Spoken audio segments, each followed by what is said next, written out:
siang semuanya. Saya Tri Sunarni, mahasiswa PPG batch 1 dari STK Fransiskus Asisi Semarang. Saya mengajar pendidikan agama Katolik dan Budi Pekerti di SMA Negeri 72 Jakarta. Saya mengajar di kelas 10, 11, dan 12. Pada hari ini, saya akan mempraktekkan proses pembelajaran kelas 10 dengan materi Yesus Kristus, sahabat sejati dan tokoh idola. Untuk lebih jelasnya, mari kita sama-sama menyaksikan video pembelajaran dari materi Yesus Kristus, sahabat sejati dan tokoh idola. Kiranya ada beberapa hal kekurangan dari video saya yang saya buat. Semoga para dosen dapat memberikan masukan maupun saran untuk saya.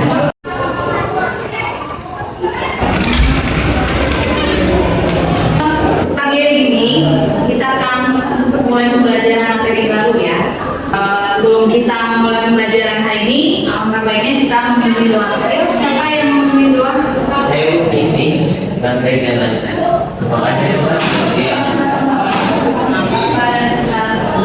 Amin.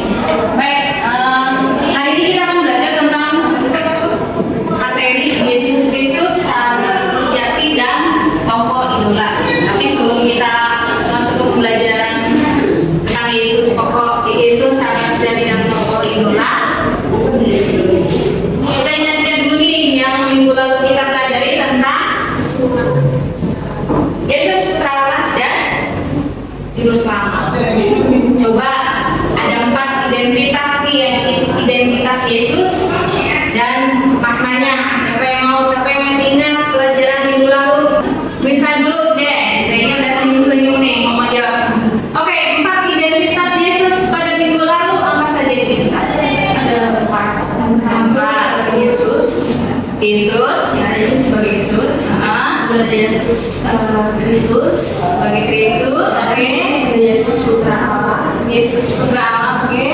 Yesus Tuhan, Yesus sebagai Tuhan. Coba sebutkan dulu aja maknanya yang sebagai Yesus, kemudian sebagai Kristus. Kalau Yesus ya itu sebagai putra Allah, menyelamatkan manusia, ya, dari dosa. Lalu yang sebagai Kristus sebagai putra Allah dan Yesus sebagai Tuhan. Silakan tanya dulu. Jadi Yesus yang putra Allah, jadi Yesus itu sebagai perantara yang mungkin menyelamatkan manusia. Ya. Kalau Yesus sebagai Tuhan, jadi Tuhan yang menciptakan segalanya. Oke, untuk selanjutnya ya. Mengapa sih Yesus layak disebut sebagai sahabat dan tokoh idola? Ya, pastinya kita semua punya ya tokoh idola. Glenn punya, kemudian Vincent punya kesahabatan dan menjadikan Yesus sebagai tokoh idola dalam membangun persahabatan dengan sesama dalam kehidupan kita sehari-hari. Jadi kita akan melihat pribadi Yesus yang mampu menjadikan teladan bagi kita dalam hubungan bersama sesama. Sebelum kita mendalami materi selanjutnya, mari kita sama-sama menyaksikan video singkat tentang persahabatan. Dari sini kita akan melihat yang dinamakan sahabat itu seperti apa sih? Kita saksikan bersama.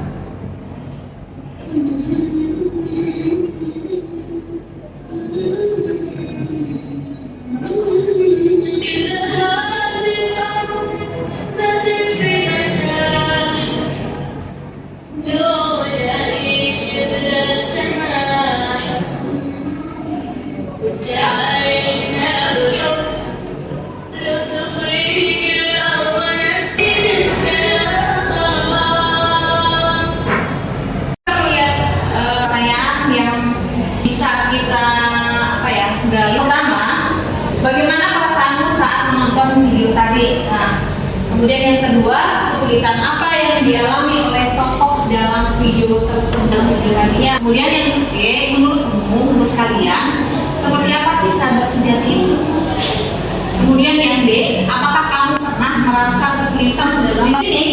Pertanyaan tersebut sudah ada di lembar KPD ya. Tapi kalau bisa dijawab langsung, nanti untuk jawabannya bisa tulis di lembaran ini ya. Nanti Ibu bagikan.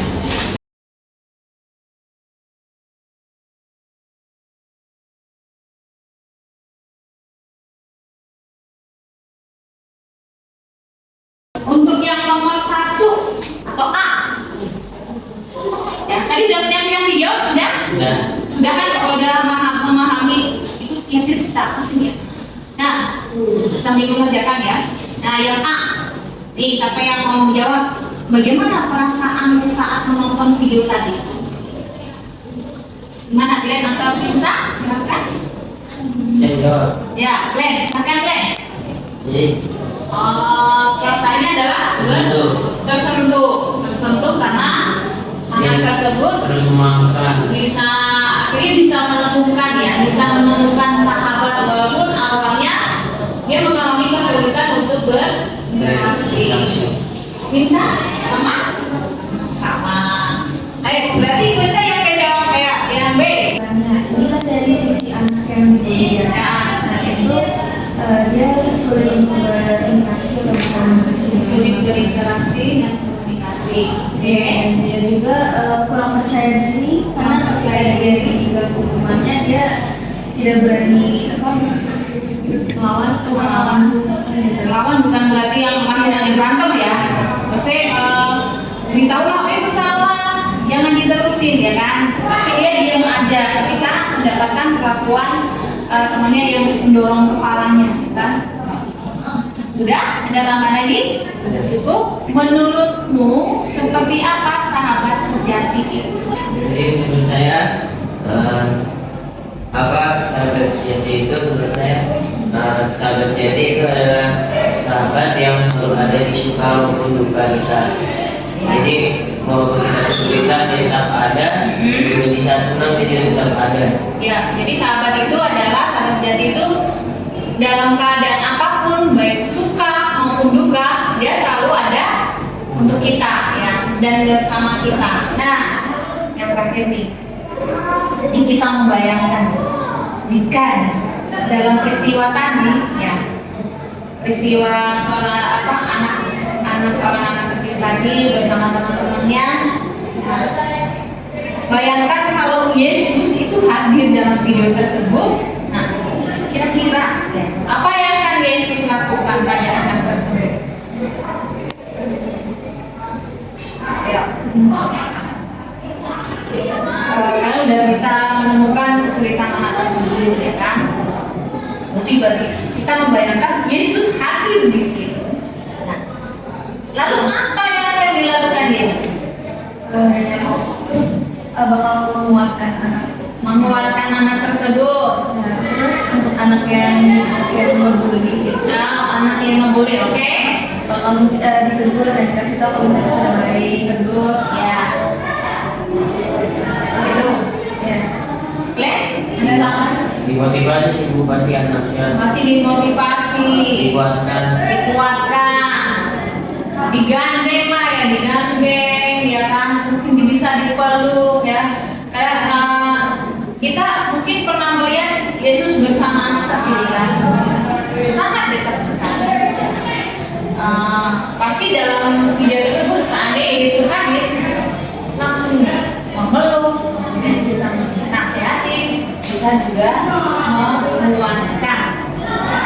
Oke, untuk selanjutnya, mari kita akan mendalami dari teks kitab suci setelah kita menonton video tadi dan juga menjawab beberapa pertanyaan. Kita akan melihat pribadi Yesus yang kita sebut sebagai tokoh idola dan sahabat sejati. Nah, setelah kalian membaca, ini nanti dikerjakan secara mandiri ya. Jadi kalian baca, kalian dalami. Jika ada kesulitan bisa bertanya kepada ibu ya. Nih. Nah, setelah mendalami dan membaca, maka ada 5 bawah di lembar KPD tadi ya, KPD tadi. Yang pertama atau A, jelaskan tindakan-tindakan Yesus yang menunjukkan sahabat berdasarkan teks kitab suci dari Injil Lukas bab 19 ayat 1 sampai 10 dan Injil Markus bab 2 ayat 13 sampai 17. Kemudian yang B adalah jelaskan makna sahabat sejati berdasarkan teks kitab suci Injil Yohanes bab 15 ayat 12 sampai 17. Lalu yang C, jelaskan nilai-nilai dan teladan yang diberikan Yesus sebagai sahabat sejati berdasarkan kitab suci Injil Yohanes bab 15 ayat 12 sampai 17. Kemudian dari Injil Lukas, dari kelima pertanyaan ini ya, dari A sampai E, ada yang ditanyakan atau kurang jelas dengan pertanyaan tersebut? Bisa atau jelas? Oke. Ya, selain tugas yang 5 pertanyaan A sampai E tadi ya, kalian menggambarkan simbol atau gambar lainnya yang menunjukkan persahabatan sejati menurut Yesus. Misalkan nih, menggambarkan situasi atau hubungan yang mencerminkan kasih dan kesetiaan Yesus kepada teman-temannya. Jadi di situ kamu terserah mau gambar simbol apa atau gambar bagaimana, di situ kamu tuh memaknai gambar atau simbol itu sebagai Yesus yang menerima atau Yesus yang mencerminkan kasih kesetiaan kepada teman-temannya. Lalu jelaskan simbol atau gambar yang kalian buat dan apa maknanya bagi kalian. Untuk gambar di sini ada kesulitan nggak? Atau masih gimana ya? Masih bingung. Oke, misalkan nih, biasanya nih simbol persahabatan itu biasanya digunakan apa? Simbol persahabatan di dalam gambar biasanya menggunakan apa? Ini. Ini gimana nih? Ini. Oh yes, ini perang tangannya, ya kan? Ini simbol. Nah, kamu tidak menggambarkan, menjelaskan kenapa ini antara jari kelingking satu dengan satunya bertemu. No, jadilah gambar. Ini satu contoh sama-sama simbol dalam persahabatan. Di situ sudah mencerminkan situasi hubungan yang masih, ya kan? Nah, nanti kamu cari gambar simbol lainnya yang di situ menunjukkan adanya kasih dan kesetiaan Yesus kepada teman-temannya, seperti yang ada di dalam teks kitab suci tadi. Oke, ada pertanyaan lagi? Masih bingung Lisa? Lumayan bingung atau lumayan udah ada pencerahan nih? Ada pencerahan dari kalian. Oke, silakan membaca kitab sucinya, terus setelah itu menjawab 5 pertanyaan tadi dan dilanjutkan menggambar gambar simpel saja. Ya, saja. Kurang lebih 30 menit cukup. Cukup ya, sama menggambar. Makna sahabat adalah berdasarkan dari Yohanes. Oke, Witsa sama Ben sudah selesai pertanyaan tadi. Jadi kita lanjutkan dengan ini ya, presentasi hasil tugas. Nanti kalian bacakan hasil kerjaan kalian. Kita mulai dari siapa nih? Ben, Witsa. Kan Lukas 19 ayat 1 sampai 10. Nah, di dalam Lukas ini tuh Yesus memanggil Zakheus dan ingin menumpang di rumah Zakheus. Ya. Jadi titiknya di sini tuh Yesus mau menerima Zakheus. Terus Yesus juga memberikan keselamatan dengan menerima pertobatan dari Zakheus. Ya. Injil Lukas 19 ayat 1 sampai 10 dan Markus 2 13 sampai 17, kita melihat ada tindakan-tindakan Yesus, terutama yang di Lukas ya. Lukas tadi Yesus menerima Sakeus ya dengan memanggil dia untuk turun, kemudian mau ke rumah Sakeus. Bahkan Sakeus ini ketika didatangi Yesus sangat bersukacita dan dia mau bertobat dari kesalahan-kesalahannya, dan Yesus menerima dan memberikan keselamatan. Lalu yang di Markus tentang Lewi ya. Di Markus ini menunjukkan bahwa Yesus mau makan bersama dengan orang berdosa. Ya, dia menerima orang-orang berdosa itu dalam ruangan untuk makan bersama. Ya, di dalam Markus ini tekanannya pada Yesus mau makan bersama orang-orang berdosa dan juga pemungut cukai. Jadi kalau di Injil Lukas tadi Yesus bersama Sakeus, ya kan? Kemudian kalau di Markus ini Yesus bersama para pemungut cukai. Jadi lebih dari satu, dan juga banyak orang-orang dosa. Sahabat sejati berdasarkan teks kitab suci dari Injil Yohanes 15 ayat 12 sampai 17. Silakan Len. Ya, oke. Jadi menurut Yohanes 12 sampai ayat 12 sampai 17 adalah Coba. Terus mengasihi kita juga setia hidup dalam kehendak Allah. Hidup kehendak Allah. Ada tambahan bisa? Sama ya. Jadi di dalam Injil Yohanes sahabat sejati itu seperti apa? Seperti tadi ya, korban dengan kasih setia hidup sesuai dengan kehendak Allah. Oke, yang C, jelaskan nilai-nilai dan teladan yang diberikan Yesus sebagai sahabat sejati berdasarkan kitab suci Injil Yohanes 15 ayat 12 sampai 17, kemudian dari Injil Lukas 19 ayat 1 sampai 10 dan Markus 2 ayat 13 sampai 17. Bisa? Pertama itu menurut Yohanes, dari Yohanes ini tuh Yesus mengajarkan untuk kasih itu tidak mementingkan diri sendiri, bahkan di dalam ayat itu sampai rela berkorban, dan juga ada keterbukaan dan kepercayaan. Ya, menerima sebagai sahabat. Kalau hamba udah lain ceritanya. Hamba itu seperti ada sekat ya, ada antara atasan dan bawahan. Lalu Keterbukaan dan kepercayaan. keterbukaan dan kepercayaan. Jadi terbuka dengan apa yang dialami, ya kan? Kemudian percaya antara satu dengan yang lainnya. Kalian ada tambahan? Oke, ada. Kan Glenn? Jadi saya di sini tambahnya ada mengasihi orang tanpa syarat, Mengasihi tanpa syarat. Oke. menerima siapapun dengan kasih, Menerima siapapun dengan kasih. terus memberikan kesempatan untuk bertobat. Beberapa nilai dan teladan yang diberikan Yesus baik dari Injil Yohanes yang menekankan tentang persahabatan sejati yang tekanannya pada rela berkorban, kemudian Lukas dan juga Injil Markus. Yang D, alasan Yesus, atau jelaskan alasan Yesus. Ya.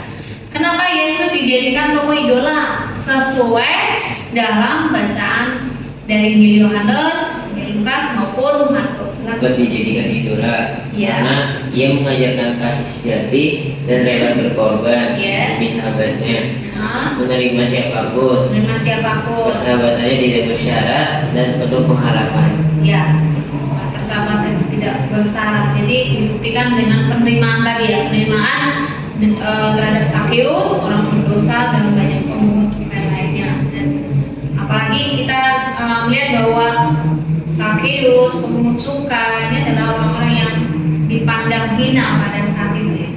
Jadi mereka termasuk orang-orang yang berdosa, tapi Yesus tidak melihat itu, menerima, bahkan membimbing, memberikan keselamatan. Itu itu sungguh luar biasa.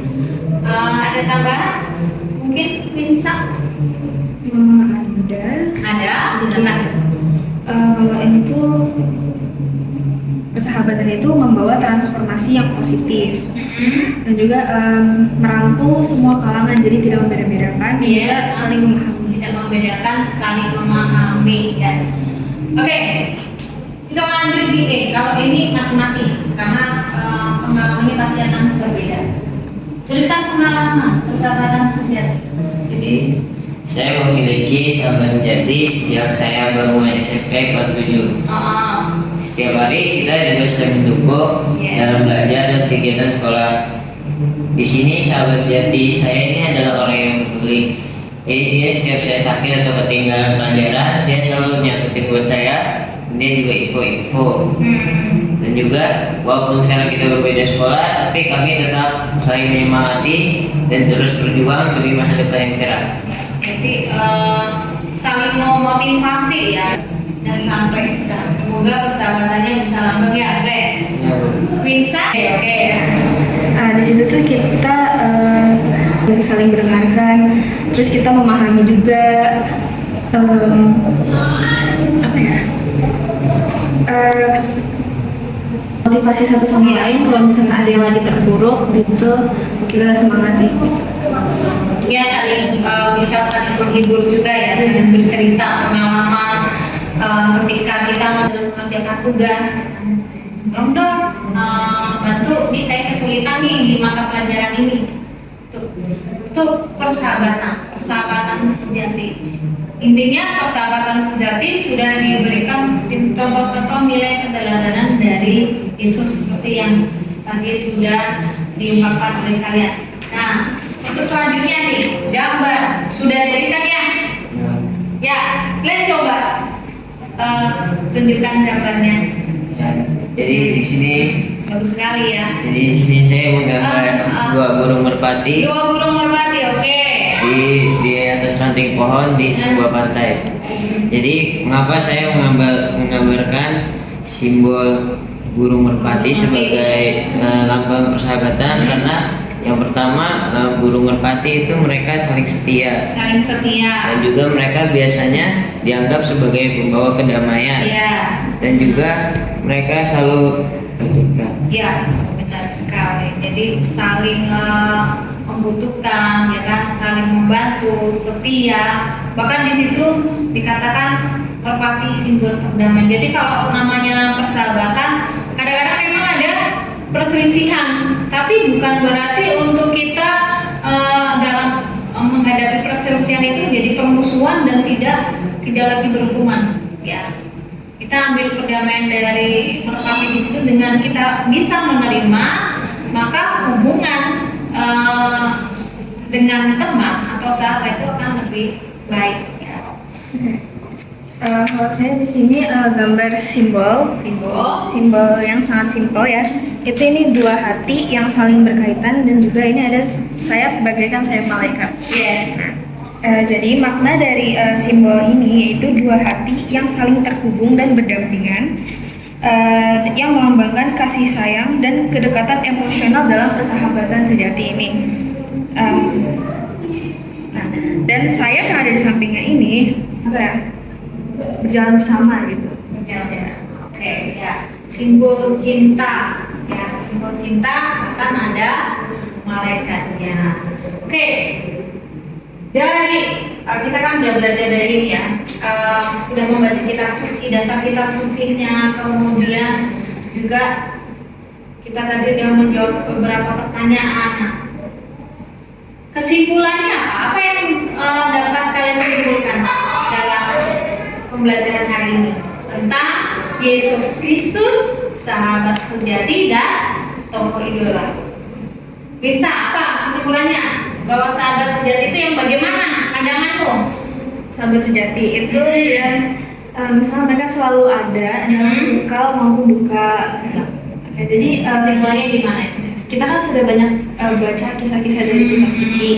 Nah, di situ kita bisa tahu bahwa Yesus ini memiliki banyak sekali tindakan-tindakan dan perilaku yang mencerminkan sahabat sejati. Ya. Di mana dia tidak membeda-bedakan, dia berani dia apa ya, ya menerima orang-orang yang berdosa.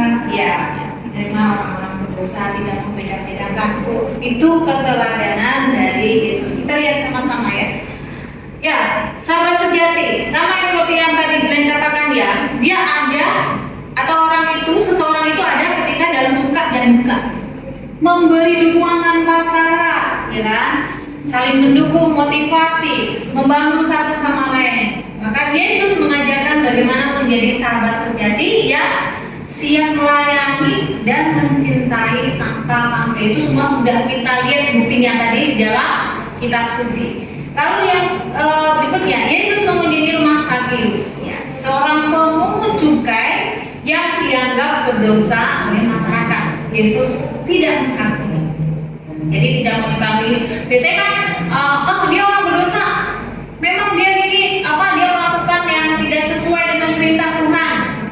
Bahkan dijauhi kalau orang melihat atau bertemu dengan orang yang berbuat jahat, ya kan? Nah itu dijauhi, entah dikata-katain. Tapi bagaimana dengan Yesus? Yesus tidak menghakimi sama sekali. Tetapi Yesus memberikan kesempatan untuk bertobat dan menjalin hubungan persahabatan yang lebih mendalam.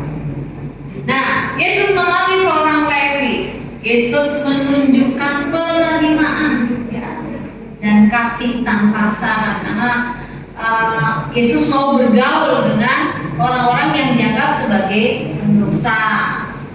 Ditunjukkan dengan Yesus mau makan bersama banyak pemungut cukai dan orang berdosa. Nah, kisah yang seorang penerimaan tadi, bacaan dari Markus ya, mengajarkan tentang eksklusivitas. Jadi persahabatan yang tanpa melihat perbedaan, ya, perbedaan apapun, ya, dalam membangun persahabatan tanpa memandang status sosial latar belakang seseorang. Jadi kalau misalkan di kelas kalian ya, kita berteman, jangan sampai kita melihat dia dari keluarga kaya, dia dari orang pinter, dia kelihatan rapi, maka orang-orang yang kelihatan gak rapi kita jauhi dia. Jadi kita bisa membaur dengan siapapun, ya, seperti Yesus. Lalu Yesus menganggap kita sahabat. Itu tertuang dalam Yohanes, tadi ada kata-kata kamu sahabat, bahkan tidak menyebut hamba, ya kan? Yesus mengatakan, aku menyebut kamu sahabat sebab aku telah memberitahukan kepadamu segala sesuatu yang kudengar dari Bapa. Ini menunjukkan bahwa Yesus memberi teladan tentang bagaimana membangun relasi persahabatan yang didasari kasih yang tulus tanpa syarat. Lalu sikap-sikap yang diajarkan Yesus apa ini? Nah, seperti yang kalian sebutkan tadi ya, kasih tanpa batas, di mana Yesus mengajarkan kita mengasihi satu sama lain tanpa memandang latar belakang kesalahan. Walaupun ya Sakeus itu pemungut cukai, orang berdosa, tetap diterima. Berikutnya kalian nanti baca dari surat Yakobus 2:14 ayat 14 sampai 24 untuk persiapan materi yang akan datang. Oke, tepuk tangan untuk kita hari ini ya. Kita tutup dengan doa tadi, doa pembuka oleh Glenn. Berarti doa penutup oleh Vincent. Silakan Vincent. Mari kita bersatu dalam doa, dalam Bapa dan Putra dan Roh Kudus. Selamat siang ya Tuhan, terima kasih, kami bersyukur atas berkat-Mu dan kelancaran yang telah kami laksanakan pada hari seperti Yesus bagi teman kita satu sama lain ya Tuhan. Berkatilah kami ya Bapa, demi Kristus Tuhan dalam ajaran kami. Amin. Amin. Bapa dan Putra dan Roh Kudus. Oke, selamat siang. Terima kasih untuk hari ini.